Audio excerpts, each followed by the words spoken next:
설 연휴 명절로 인해서 같이 이제 어린아이부터 작년에 이르기까지 모두 다 연합으로 함께 예배하게 됩니다. 오늘 어린아이와 함께 예배하시는 모든 부모님들에게도 하나님의 큰 은혜가, 그리고 함께 예배하는 모든 우리 청소년과 우리 장년들에게도 하나님의 은혜가 임하기를 원합니다.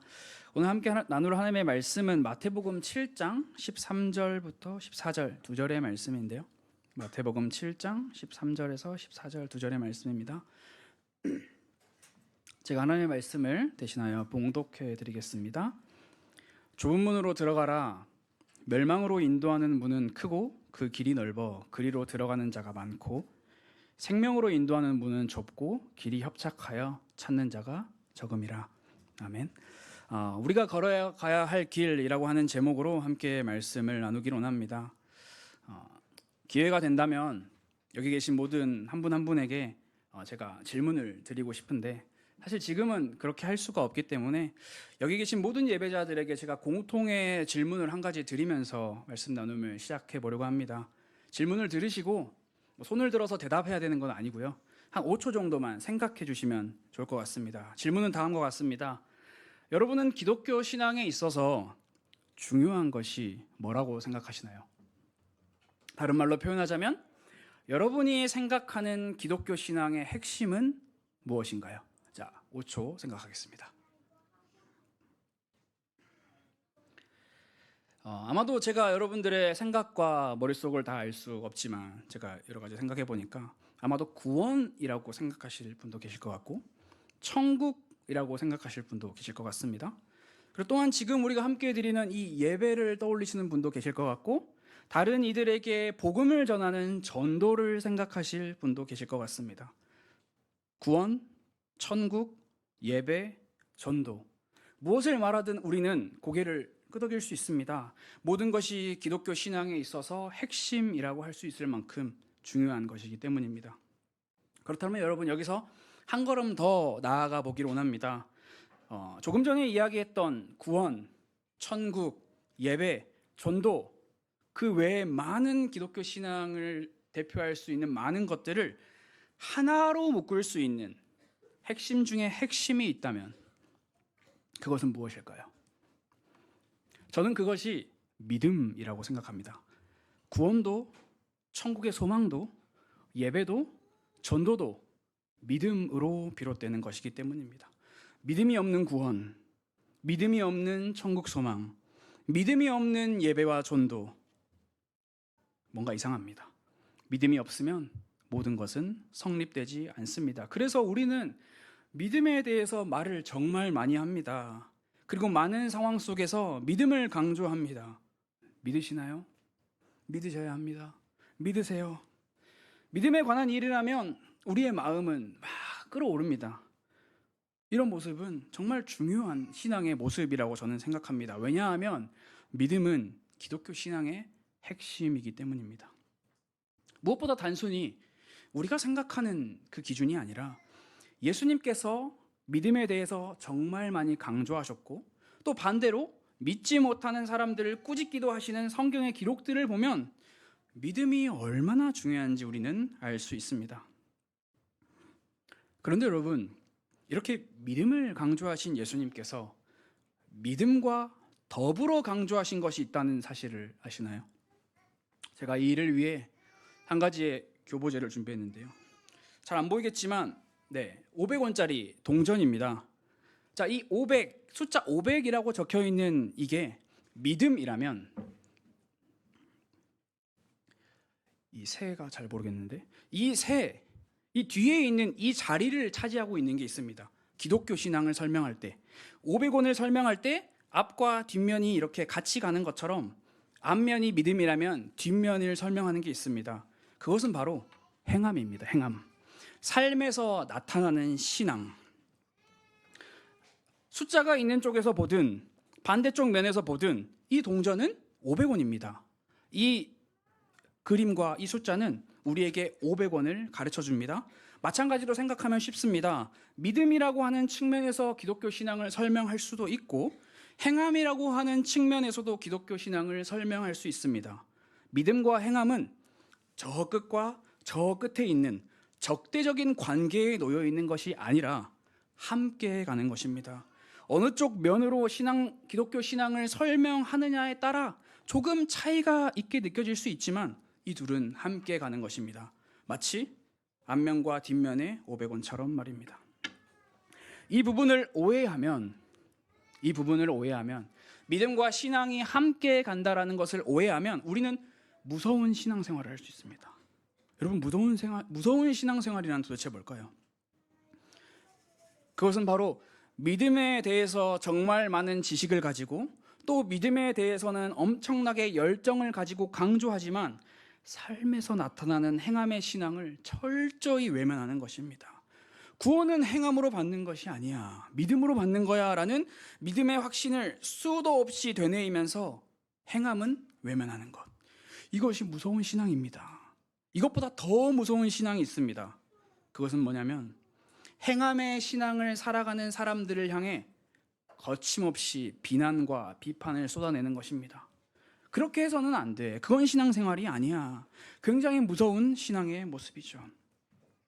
이러한 신앙의 모습은 믿음과 행함의 관계를 온전히 이해하지 못한 결과입니다. 더 나아가 이러한 신앙의 태도는요, 성경을 부분적으로만 받아들이는, 내가 옳다고 여기고 싶은 것만 옳다고 여기는 온전하지 못한 신앙의 모습이라고 할 수 있습니다. 우리는 이러한 행함을 외면하는 신앙을 경계해야 합니다. 성경이 말하고 예수님께서 요청하시는 신앙은 바로 행함이 있는 신앙이기 때문입니다. 삶에서 나타나는 신앙, 그 사실을 우리가 결코 잊어서는 안 됩니다. 로마가 강력한 힘을 가지고 있을 그때, 모두가 로마의 힘 앞에 엎드려 살아갈 때 거대한 로마에 비해 아주 작은 공동체가 있었습니다. 그 공동체가 바로 초기교회입니다.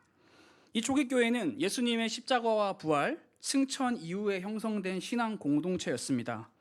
여러분, 이 당시 초기교회에는요, 오늘날처럼 이렇게 갖춰진 예배당도, 체계적으로 순서에 맞게 진행되는 프로그램도 전혀 없었습니다. 그저 가정에서 함께 모여 말씀을 나누고 떡을 떼고 잔을 나누고 교제하는 것이 전부였습니다. 그 누구도 어떻게 보면 알아주지 않는 그런 볼품없는. 그런데 여러분, 초기교회는요, 당시 시대와 사회 속에서 적지 않은 영향력을 펼쳤습니다. 그 영향력을 보여줄 수 있는 것 중에 하나를 꼽자면 그것은 바로 초기교회를 향한 별도의 호칭이 있었다라는 것입니다. 이 호칭은요, 그들이 기독교인, 그리스도인이라고 불리기 전에 먼저 불렸던 호칭입니다. 그 호칭은 바로 길 따르미들이라는 호칭인데요.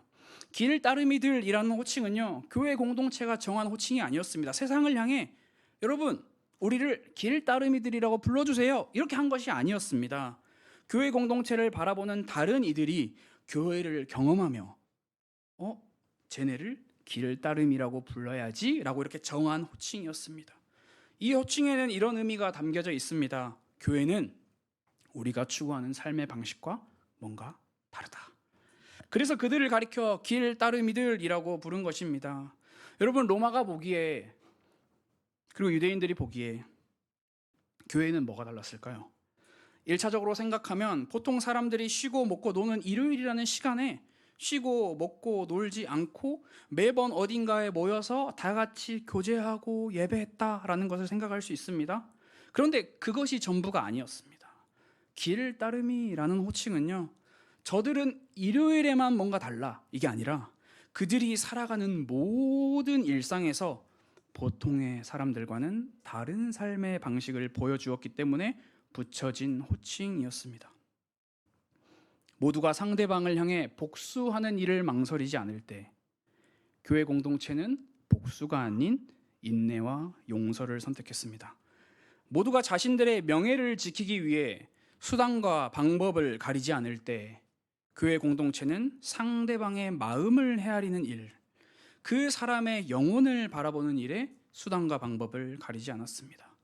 이렇게 교회 공동체가 보여주는 다른 삶의 방식은요, 다른 이들로 하여금 교회 공동체를 향해 궁금증을 갖게 만들었고, 더 나아가 길 따름이라는 호칭을 사용하게 만들었습니다. 저들의 삶의 방식은 뭔가 독특해.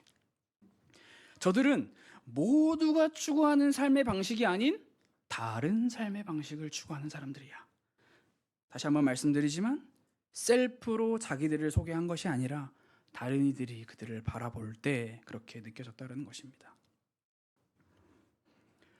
여러분, 초기 교회는 십자가에서 죽으시고 부활하신 그리고 승천하신 예수 그리스도를 믿는 믿음을 굉장히 중요하게 여겼습니다. 이 믿음으로 엄청난 설전이 벌어진 것이 교회 역사 안에 기록되어 있는데요. 그들은 믿음을 끊임없이 점검하고 확인했습니다. 교리를 배우고요. 입으로 믿음을 신앙 고백을 하는 것을 반복적으로, 어쩌면 모였을 때마다 너의 믿음, 너의 신앙을 고백해봐. 계속 반복적으로 행했습니다. 그런데 여러분, 그들은요, 초기 교회는요, 거기서 그들의 신앙을 멈추지 않았습니다. 그들은 그들의 삶에서 그리스도인의 삶을 사는 것을 끊임없이 증명하려 했습니다. 입술로 하는 믿음의 고백을 신앙의 전부라고 여기지 않은 것입니다. 초기 교회 시대 한 교부가 쓴 글이 있습니다. 그 글은 초기 교회가 중요하게 여겼던 삶의 방식을 우리에게 보여주는데요. 제가 아주 짧게나마 인용해 보겠습니다. 사랑하는 형제들이여, 우리는 말이 아닌 행동의 철학자들이다.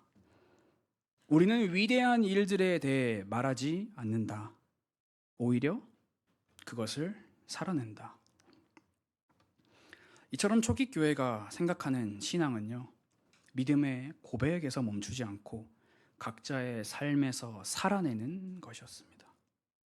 예배자 여러분, 초기 교회가 이렇게 삶에서 살아내는 신앙, 삶에서 나타나는 신앙을 중요하게 생각했던 이유가 무엇일까요?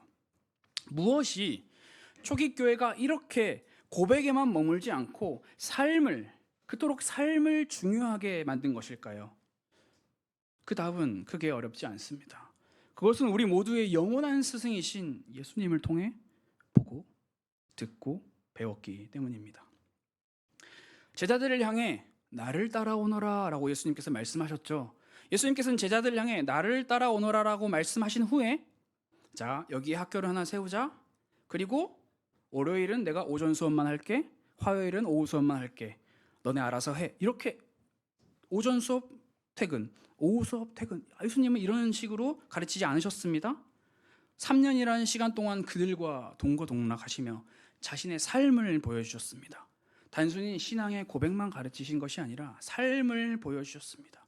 자신의 삶을 통해 믿음과 행함이라는 신앙의 균형을 끊임없이 보여주시면서 제자들을 훈련시키셨습니다. 그 모습을 보고 배우고 살아가던 제자들은 자연스럽게 그 삶을 따라가게 된 것입니다. 그리고 그 제자들의 모습을 보고 듣고 배우던 또 다른 많은 사람들 역시 그 모습을 따라 살아가게 되었습니다. 그런 삶을 살다 보니 그들은 다른 이들로 하여금 길 따름이라는 호칭으로 불리게 된 것입니다. 보여주려고 산 것이 아니라 살다 보니 그렇게 보여줬고 그렇게 불리게 된 것입니다. 그런데 여기서 한 가지의 쟁점이 있습니다. 그건 바로 오늘날 우리는 길 따름이라는 표현을 사용하지 않는다라는 것이죠. 그래서 길 따름이는 단순히 초기 교회 때 잠깐 있었다 사라진, 오늘날의 우리의 신앙과는 크게 상관이 없는 그런 하나의 표현이다, 이렇게 생각하기가 정말 쉽습니다. 그러나 여러분, 길 따름이라고 하는 호칭이 담고 있는 그 의미를 생각해 보면 오늘날 우리의 신앙과도 밀접하게 연관이 있다는 것을 알 수 있습니다. 길 따름이에 어떤 의미가 있나요? 보통 사람들과 다른 삶의 방식을 살아가는 사람들, 그리고 예수 그리스도께서 걸어가신 길을 따라가는 자들, 이러한 의미 앞에 우리는 보다 우리에게 익숙한 몇 가지의 표현을 생각해낼 수가 있습니다.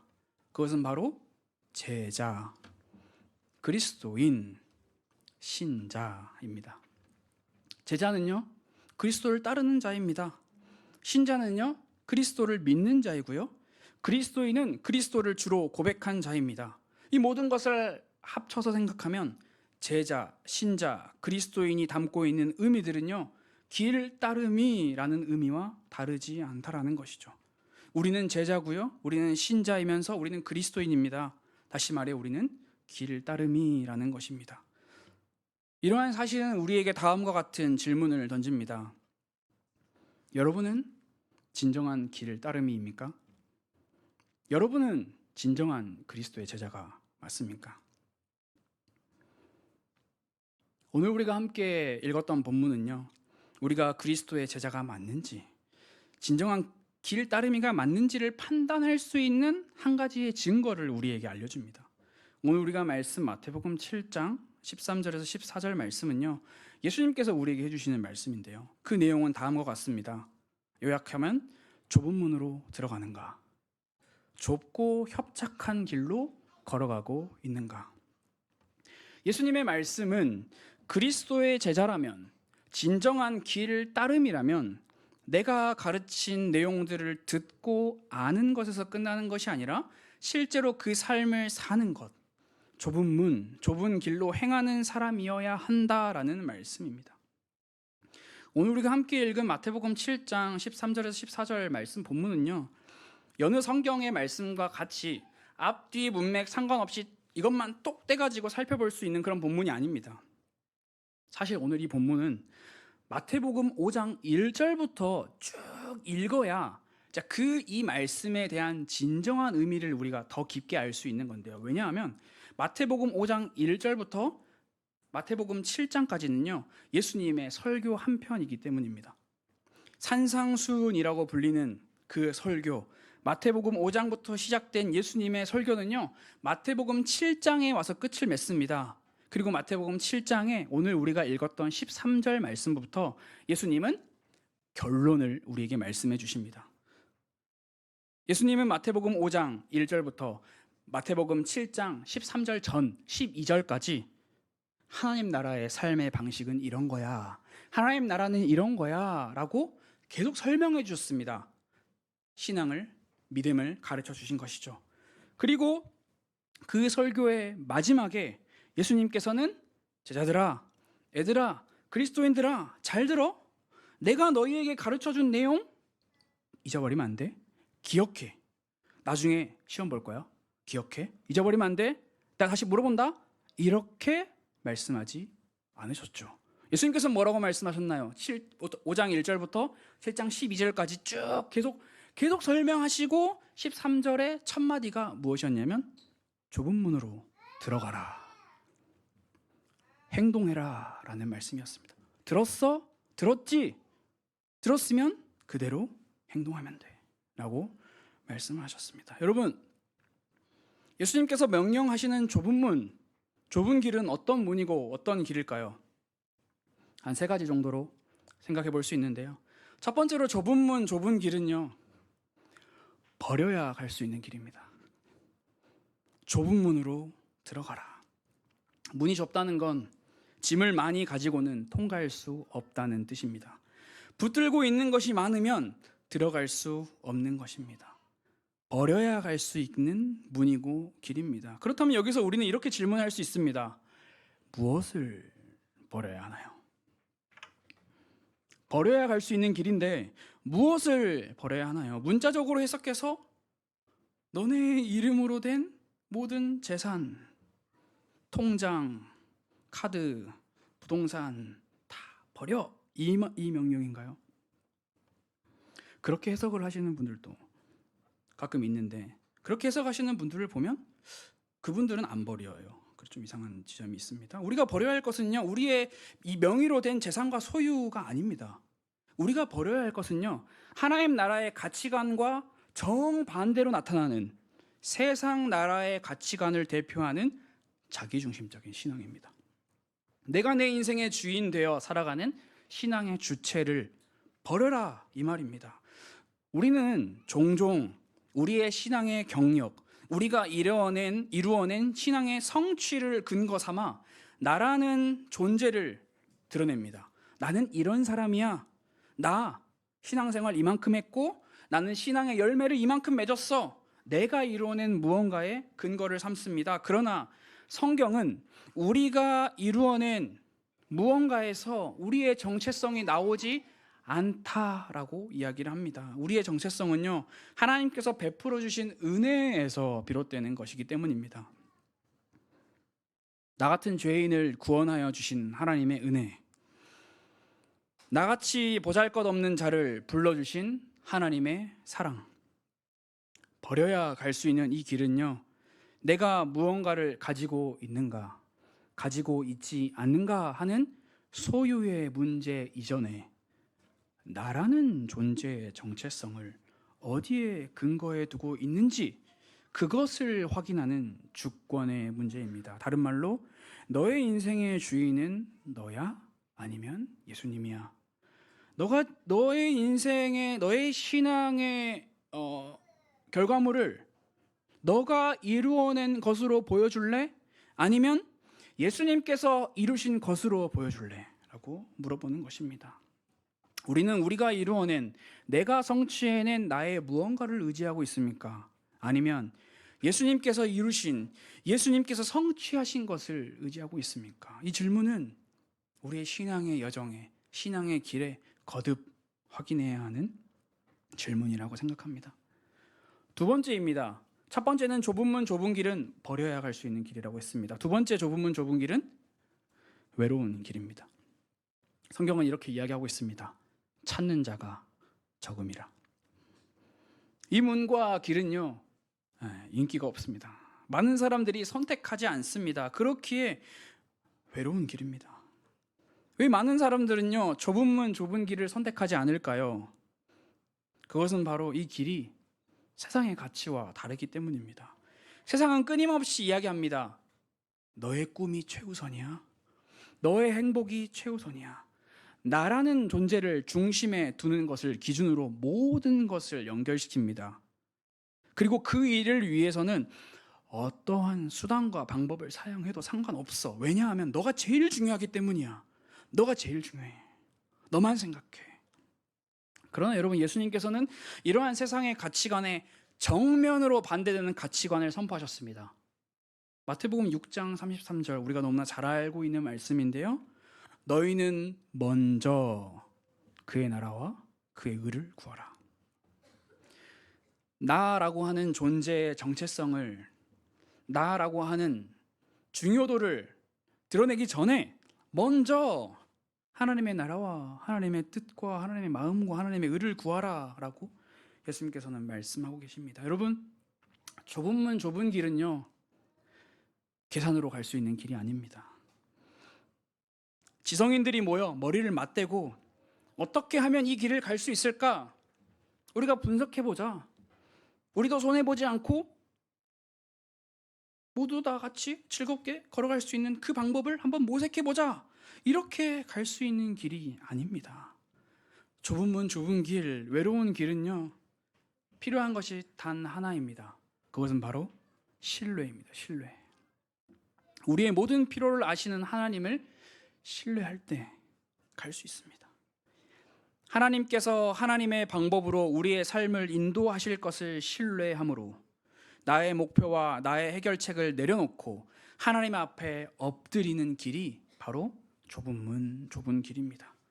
주변을 돌아보고 비교하고 쟤네는 저렇게 한대, 쟤네는 저렇게 하니까 저렇게 됐대, 비교하면서 머리를 맞대고 막 분석하는 것이 아니라 이 길은요, 그저 엎드려야 갈 수 있는 길인 것입니다.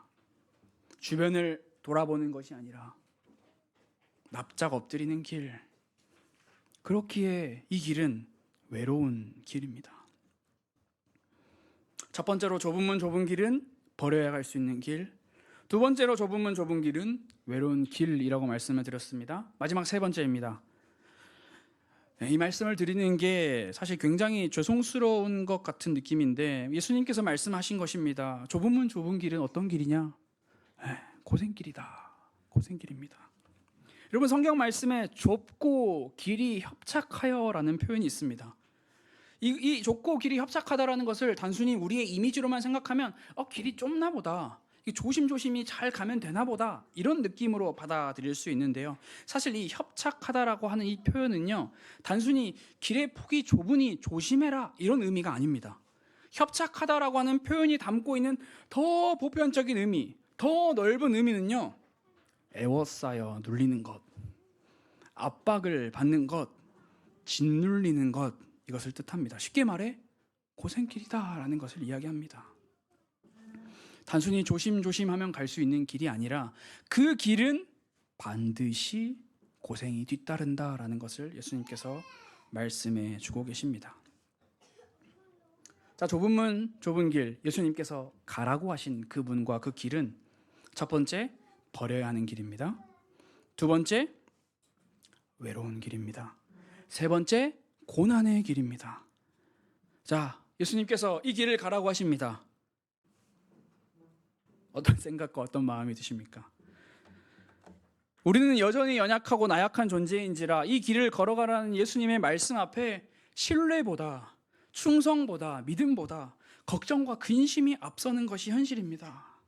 그래서 스스로를 향해 이렇게 끊임없이 질문합니다.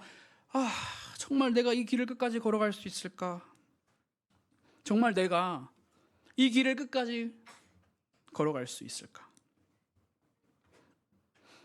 내가 이 길을 끝까지 걸어갈 수 있을까라는 이 질문 앞에 두 가지의 대답이 존재합니다. 첫 번째 대답은요, 율법 교사들의 대답입니다.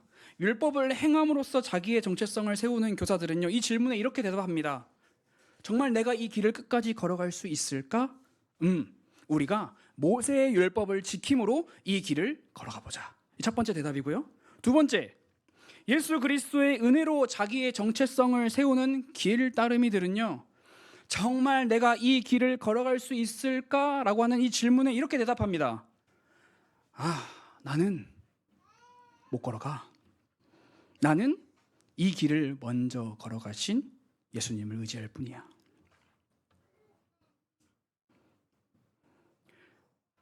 좁은 문, 좁은 길로 가라고 말씀하시는 예수님의 말씀 앞에 우리의 시선과 우리의 마음은요, 나 자신을 향하는 것이 아니라 이 말씀을 선포하셨던 예수님을 향해야 합니다. 이 말씀을 선포하셨던 예수님을 바라보아야 합니다. 우리가 예수님이 어떤 분이신지 알면 우리를 향한 예수님의 명령이요, 우리를 무겁게 하는 짐이 아니라 우리를 사지로 몰아넣는 그런 아주 무시무시한 명령이 아니라 우리를 향한 사랑의 선물이라는 것을 알 수 있습니다. 예수님이 어떤 분인지 아는 만큼 우리를 향한 예수님의 명령이 사랑의 선물이구나라는 것을 알 수 있습니다. 예배자 여러분, 예수님은 어떤 분이십니까? 예수님은 어떤 분이신가요? 여러분이 알고 계시는 예수님은 어떤 분이신가요?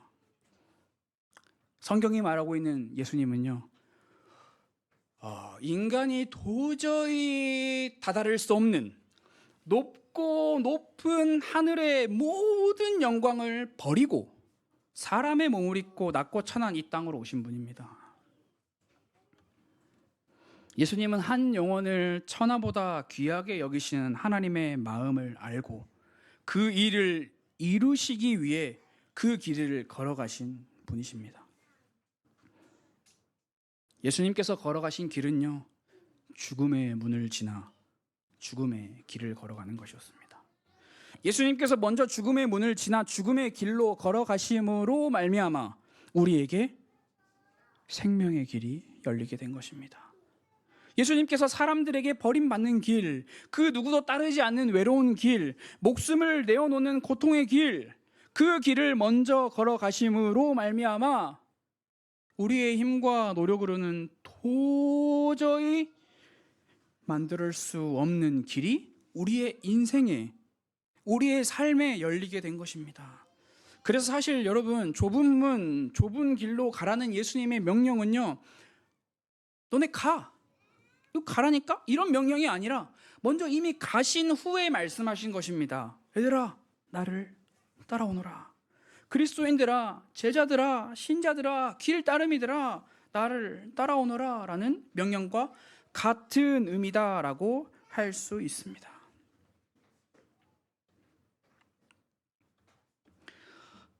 예배자 여러분, 우리를 사랑하심으로 말미암아 우리가 도저히 갈 수 없는 길을 먼저 걸어가셔서 우리를 위한 길을 열어주셨다라는 그 사실도 우리에게는 너무나 큰 은혜입니다. 우리가 열 수 없는 길을 예수님께서 먼저 열어주셨기 때문에. 그런데 예수님께서 베푸시는 은혜는요, 여기서 끝나지가 않습니다. 예수님께서 우리보다 앞서 그 길을 걸어가셨다는 사실과 더불어 놀라운 사실이 하나 더 있습니다. 그것이 뭘까요? 예수님께서는 먼저 길의 끝에 가셔서 얘들아 뭐하고 있니? 내가 길 만들어 놨잖아. 얼른 와. 여기까지 오면 돼. 뭐해? 여기 도착 지점이야. 보이지? 일로 와.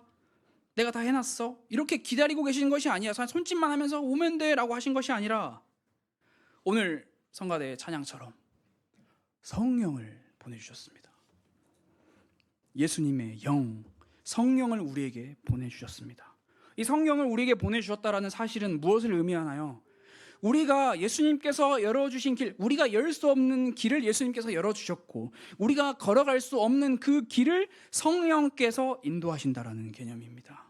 그 길을 걸어가는 우리의 삶에 함께 하시며 끊임없이 우리를 인도해 주시는 성령 하나님. 그래서 이렇게 정리할 수 있습니다. 길을 만드신 그분께서 길을 인도해 주신다. 이것이 좁은 문, 좁은 길을 걸어가야 하는 우리 인생길의 가장 큰 위로이자 선물입니다. 그냥 단순히 좁은 문으로 들어가라, 좁은 길로 걸어가라, 이 말씀은 그냥 똑 떼가지고 이렇게 해! 이렇게 하면 돼! 왜 안 하는 거야? 라는 이 율법 중심의 말씀 해석은요, 우리에게 무거운 짐처럼 느껴지고요, 우리를 사지로 몰아넣는 것 같습니다. 마치 지금처럼 살면 안 될 것 같은. 그러나 여러분, 이 말씀은요, 율법 중심의 너네가 걸어가면 돼, 너네가 이루면 돼 라고 하는 그런 율법 중심의 해석의 말씀이 아니라 이미 예수님께서 하늘의 영광을 버리고 이 땅에 오신 예수님께서 십자가를 통해 길을 열어주셨고, 그리고 그 길을 우리 앞에 보여주셨고, 그 길을 먼저 가셨고, 그리고 그 길을 나를 따라와 라고 명령하시면서 성령을 보내주셔서 성령의 인도함을 받으라 라고 명령하신 것입니다. 이게 우리 인생길의 가장 큰 위로, 가장 큰 선물이 아니면 무엇이겠습니까? 말씀을 정리하겠습니다. 우리가 걸어가야 할 길은요, 세상에 쫓는 1등의 길, 정상의 길, 부귀영화의 길이 아닙니다.